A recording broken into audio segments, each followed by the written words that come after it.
You know, every year India's union budget drops, and it feels like trying to read a 1,000-page textbook, right? It's jam-packed with numbers, complex policies. It's the financial roadmap for a billion-plus people. But let's be honest, who's got the time to sift through all that? Well, we do.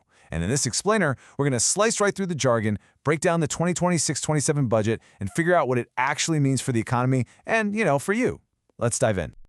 Okay, so right from the get-go, the finance minister laid out the big idea for this budget. It's all built around what she called 3 kartavyas, which means 3 duties.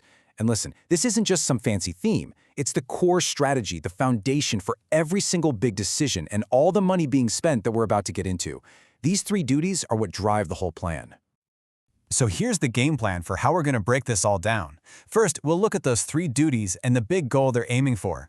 Then, we'll dig into each duty, one by one, and see where the money's going. After that, we'll get to the part everyone's waiting for, what's new with your taxes. And finally, we'll zoom out and look at the big picture numbers to see how it all adds up. All right, so what's the one big overarching goal behind all of this? It's this vision of Viksit Bharat, which means a developed India. You'll hear that a lot. This budget is really being framed as a major stepping stone to get there, trying to strike that balance between pushing for massive economic growth and making sure everyone's included. So what exactly are these 3 duties? Think of them as the 3 massive pillars holding this whole thing up. First, it's all about hitting the accelerator on the economy, not just growth, but sustainable growth. Second, it's about investing in people, right? Giving them the tools and skills to chase their own dreams. And the third duty is to make sure that as we grow, nobody gets left behind. It's all about that guiding idea of sabka saath, sabka vikas. Basically, everyone comes along for the ride and everyone benefits. Okay, let's jump into that first duty, building the economy. This is all about strengthening the very foundations, and that means big, long-term investments. And the headline number here's, well, it's a jaw-dropper. A whopping 12.2 lakh crore rupees in what's called capital expenditure, or CapEx. Now, what is that? Think of it this way. This isn't the government paying its day-to-day bills. No, this is the government making huge, long-term bets on the country's future. We're talking about building the roads, the railways, the ports, basically the arteries that will keep our economy pumping for decades to come. And if you look at this chart, you can see this isn't just some random one-off spending spree. I mean, look at that trend line. Government investment in infrastructure has been on this steady, steep climb for years. This year's 12.2 lakh crore, it's the highest point so far in a very deliberate long-term strategy to build a modern India from the ground up. So the big question is, where is all this cash actually going? Well, it's not just a number on a page. It's funding massive, tangible projects. We're talking about 7 brand new high-speed rail corridors connecting our major cities, new freight corridors to get goods moving faster.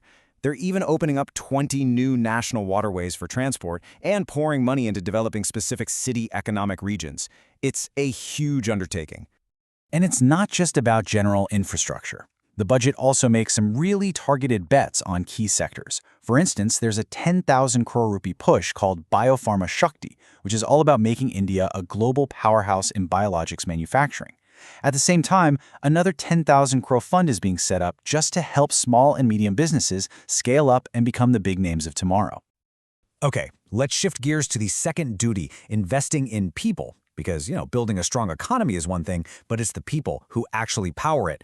This part of the budget is all about developing our human capital, and there's a huge focus on India's youth. So how do you empower what the budget calls Yuva Shakti, or youth power? It's not just one program, it's a whole ecosystem of support. We're talking about putting high-tech labs for animation and gaming in thousands of schools, getting kids ready for the creative jobs of the future. It means building a girls' hostel in every single district, making it easier for young women to get into science and tech. Plus, there's the Khelo India mission, which is a total overhaul of the sports sector, and a new scheme to support 5 regional medical hubs to train our next generation of doctors. And here's a really cool, specific example of how they're upskilling people. To make the tourism sector more professional, the government's launching this pilot program. They'll pick 10,000 guides at 20 major tourist sites and put them through a high-quality 12-week training course. And get this, it's being developed with one of the prestigious Indian Institutes of Management, an IIM. That's serious business. All right, on to the third and final duty, which is all about inclusive growth. The whole point here is to make sure the benefits of a booming economy don't just stay in a few big cities or sectors. The goal is to spread the wealth, making sure it reaches every part of society, especially rural India. Okay, now this is really interesting. A major new initiative here is called Bharat Vista. In simple terms, it's an AI-powered advisor for farmers delivered in their own language right to their phone. Just imagine that for a second. An AI that can look at weather data, soil quality, market prices, and then give a small farmer totally customized advice on what to plant, when to water, and where to sell their crops. It's about using the absolute cutting edge of tech to empower the most traditional part of our economy. And this really makes you pause and think, doesn't it? I mean, we're talking about a country where farming isn't just an industry. It's a way of life for hundreds of millions of people. So what happens when you plug artificial intelligence into that world? How could something like this really transform the future of farming in India? It's a massive question with some pretty huge implications. All right, time to pivot to the section that probably affects your wallet the most: taxes. The budget brings in several changes to both direct and indirect taxes, and the running theme seems to be making things simpler and more logical. Here's a big one, especially if you're planning an overseas trip. That tax collected at source, or TCS, on tour packages, it used to be this complicated mess with rates of 5% and 20%. Well, it's gone. Now it's been simplified and cut down to a single, unified rate of just 2%. That's a clear bit of relief for travelers. The budget also has a few other key tax tweaks that are going to impact different people differently. So if you're buying stuff from abroad for personal use, good news. The tariff is getting slashed in half. If you're a trader in the stock market playing with futures, your transaction tax is going up a bit. For healthcare, this is huge. The basic customs duty on 17 critical drugs is being completely removed. And for all the small businesses out there dreaming of exporting, a major roadblock is gone. The 10 lakh rupee cap on courier exports has been totally removed, opening up a whole new world of customers. And looking a little further down the road, there's a massive overhaul coming. The budget officially announces that a brand new Simplified Income Tax Act is in the works, and it's set to take effect from April 2026. The big idea is to make the whole system way easier for everyone to understand and follow. So, we've gone through the big vision, the duties, the key announcements. Now, let's put it all together and take a look at the overall financial health of the country as laid out in this budget.